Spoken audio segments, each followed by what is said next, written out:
nggak langsung closing nih, berapa kali di PHP-in. Bahkan ada drama lah ya. Pernah ada orang pesen briket. Oke, siap, deal, langsung 50 kontainer. Itu dari India. Terus, oke nih, ketemu, meeting bareng. Oke, kita siap supply 50 kontainer. Kalau berhasil 200 kontainer katanya. Orang luar pertama kali nggak pernah ekspor. Didatengin orang dari luar negeri langsung, ketemuan, ngobrol. Rasanya gimana? Happy dong.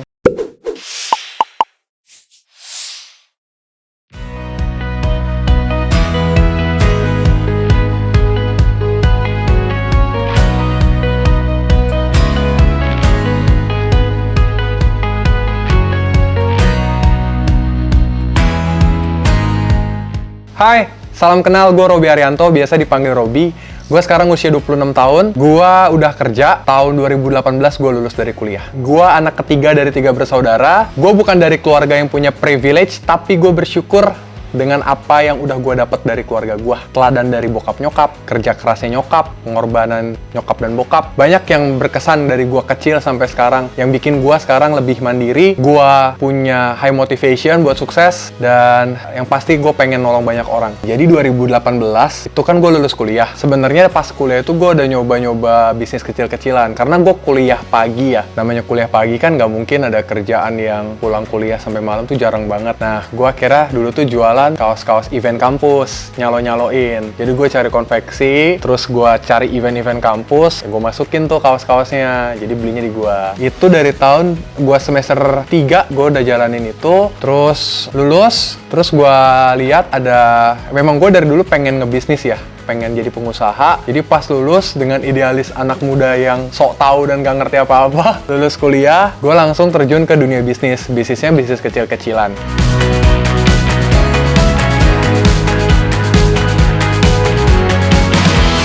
Bisnis gue yang pertama itu adalah cuci sepatu, sneakers. Gue bukan yang suka koleksi sneakers yang mahal-mahal ya, kayak Air Jordan 1, karena nggak punya duit. Jadi pas itu, gue hanya suka olahraga, gue suka basket, terus gue merhatiin nih Adidas, teknologinya ada kayak Adidas Bounce, Boost, terus Nike, ada yang Air Max, ada Zoom Air, ada segala macam. Tuh gue perhatiin teknologinya. Akhirnya gue memutuskan, kayaknya apa ya bisnis yang ada opportunity dengan modal kecil, dengan dunia yang gue passionate saat itu, cuci sepatu. Akhirnya saat itu cuci sepatu dari kecilan banget, dari rumahan, delivery service, sampai sempat nyewa ruko, tapi akhirnya harus tutup karena COVID di tahun 2020 kalau nggak salah. Jadi payah gue sendiri. Akhirnya 2020 COVID, nggak ada pekerjaan sama sekali yang bisa diterima. Kita mau nge-play apapun kan susah ya. Saat itu buah karma baik gue diterima di satu perusahaan aksesoris gaming di dunia e-sports dan teknologi. Jadi ada brand gaming gear namanya Fantech. Di situ gue mulai belajar dari bawah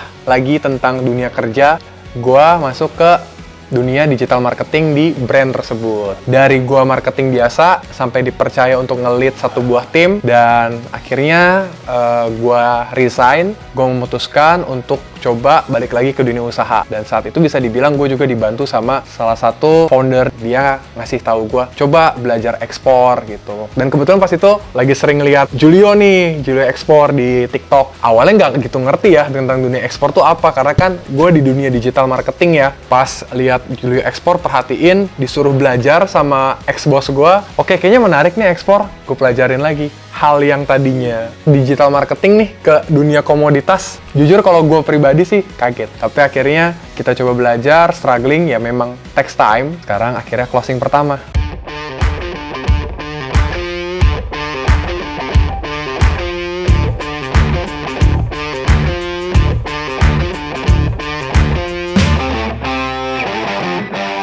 Ikut kelasnya juga sih, membership, dan ex-boss gue yang mempercayakan gue belajar di dunia ekspor ini. Kalau yang di brand gue sebelumnya, tempat gue kerja itu impor ya. Nah, jadi dari situ gue mulai belajar lagi sama sekali dari nol. Tuh ibaratnya kan kita biasa di digital marketing ngomonginnya bikin campaign, nyari KOL, bikin konten gitu ya. Nah, ini disuruh nyari supplier yang nyari-nyari pabrik gitu. Jadi awalnya tuh nyari pabrik juga banyak banget list pabrik yang gue listing dulu gitu. Gue samper-samperin gitu. Kalau ditanya keluarga tahu banget. Apalagi lagi nyokap gue tuh deket banget sama nyokap gue. Ekspor pertama ini gue dedikasikan buat nyokap gue yang udah di surga di bulan Agustus kemarin. Jadi awal mula gue coba produk ya, produk awal itu gue coba dulu malah porang. Kalau kalian tahu porang, sejenis umbi-umbian, dia menggantikan nasi, jadi lebih low karbohidrat dan gula ya kalau nggak salah, lebih buat sehat lah. Terus briquette ini gue mainnya di shisha briquette ya, coconut briquette. Terus kopi juga pernah, terus sorghum kalau lo tahu. Terus belakangan ini baru research lagi tentang cangkang sawit, wood pellets, itu sih. Kalau berpartner, gue to be honest, partner gue adalah ya ex-boss gue.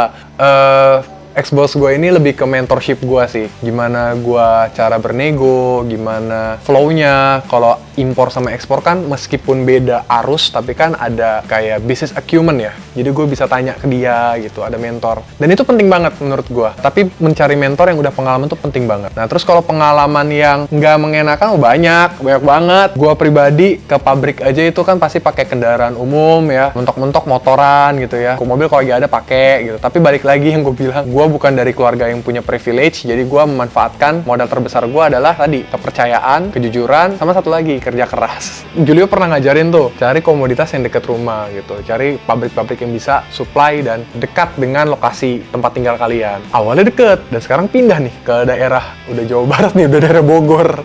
Ya sekarang jadinya kalau mau cek barang atau mau cek orderan ya mau nggak mau harus ke pabrik. Pulang malam, jalanan sempit, becek-becekan, terus kehujanan, itu biasa banget lah, apalagi laki-laki sih. Ya gue bisa terbilang gue ini lama sih closingnya. Supplier itu, yang porang gue sampai ke Solo, gue datengin. Itu gue inget banget pas Mas Kaisang tuh baru nikah tahun lalu. Gue samperin, gue cari tahu kebunnya di mana modal Google, karena sekarang udah ada internet. Dan bahkan kita nggak tahu itu barang bisa dijual apa enggak. Pas gue sampai sana, ternyata itu barang harganya udah turun anjlok jauh. Jadi lu udah berharap lu mendapatkan komoditas yang bagus, lu udah samperin ke sana, lu udah modal ke sana dan nyampe sana, ternyata barangnya sudah murah.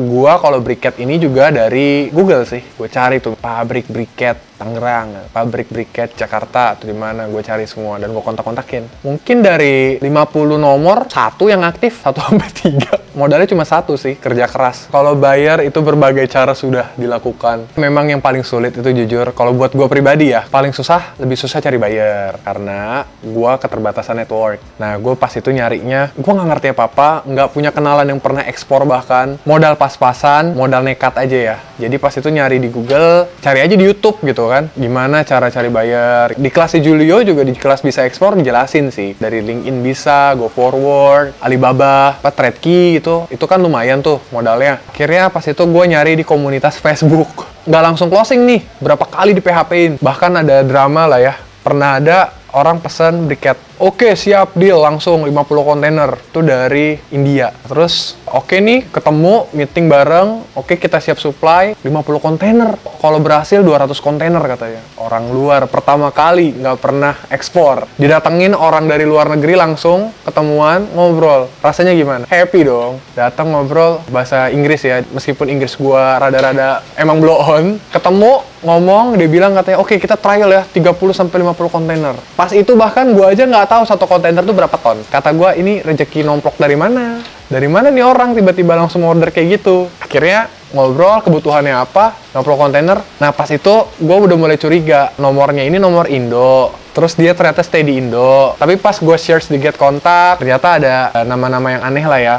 Ada juga nomor-nomor aneh yang masuk ke gua, orang India juga yang bilang kalau nih orang scam. Terus yang kedua pernah juga dari Jerman ngontek gua langsung, "Hai Mr. Ruby." Ruby siapa? Nama gua aja Robi kan. Terus gue pikir dia typo. Ya udah gue lanjutin dong bales. Oke, gue mau order nih sekitar 20 kontainer briquette shisha. Harganya bagus banget tuh, harga pas itu. Terus nomornya nomor Indo juga. Terus pas dicek, di get kontak bagus namanya, buyer coklat. Padahal dia beli briket. Intinya buyer lah, trader aja dia gitu. Terus pas dicek, gue cari lagi nama dia di LinkedIn. Gue cari lagi, dia afiliasikan nama toko shishanya ada tuh. Cari. Dan itu bener ada semua. Jadi namanya ada, followersnya banyak, engagementnya bagus, story-nya aktif, personal dia nih. Tempat toko shishanya di Jerman, itu daerah Dortmund tuh. Itu ada, masih jualan aktif, dan gede. Logikanya, wah pasti closing nih gede nih, 20 kontainer nih.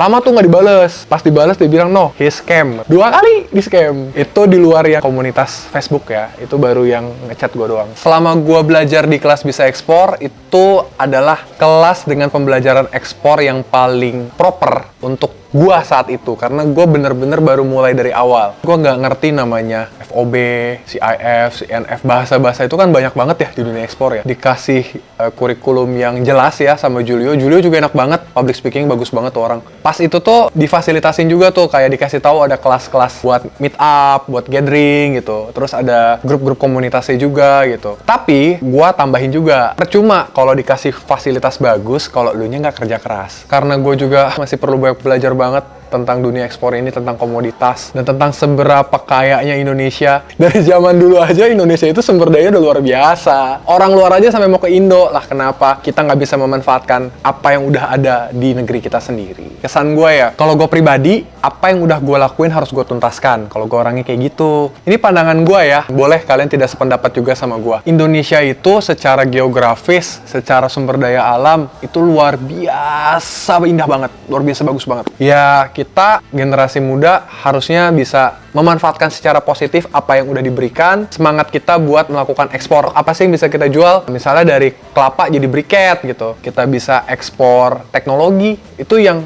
jangka panjangnya gitu. Yang penting kita sebagai generasi muda, kita bisa semangat, kita bisa inovasi, kita bisa terus mengembangkan potensi-potensi apa nih yang ada di Indonesia yang bisa kita ekspor nanti keluar, sehingga negeri kita ini pun jadi lebih hebat karena kita. Oke, untuk website gue sendiri bikin di webexpor.com, dan itu difasilitasin juga nih sama dari komunitas Bisa Ekspor. Di situ tuh lengkap banget. Jadi gue udah dapat template, sudah dapat domain, hosting, lengkap semua. Gue tinggal isi doang nih komoditas gue apa, profile gue gimana, portfolio gue gimana, dan ya dari situ juga buyer bisa percaya kalau gue itu beneran punya bisnis yang proper gitu. Oke, pesan dari gua buat kalian yang mungkin belum bisa ekspor, tetap semangat, fokus, dan konsisten. Ekspor pertama gue ini gua dedikasikan buat mamah gua yang ngelihat dari atas aja. Thank you buat mamah gua yang udah ngedidik gua dari kecil, kerja keras, ngebesarin gua. Nyokap gua itu teladan gua banget karena dia itu pekerja keras, terus dia itu suka nolong orang. Dia peduli banget sama orang lain. Dia tahu gua ngelakuin ekspor ini. Bisa dibilang gua telat 2 bulan. Ya nyokap gua jadi sekarang bisa melihat gua ekspor pertama dari atas aja. Jadi buat kalian, semoga gua doain kalian tetap semangat, kalian tetap fokus, konsisten, dan buat kalian yang punya motivasi buat orang tua dan keluarga, lakuin semaksimal mungkin. Jangan sampai telat kayak gua. Good luck!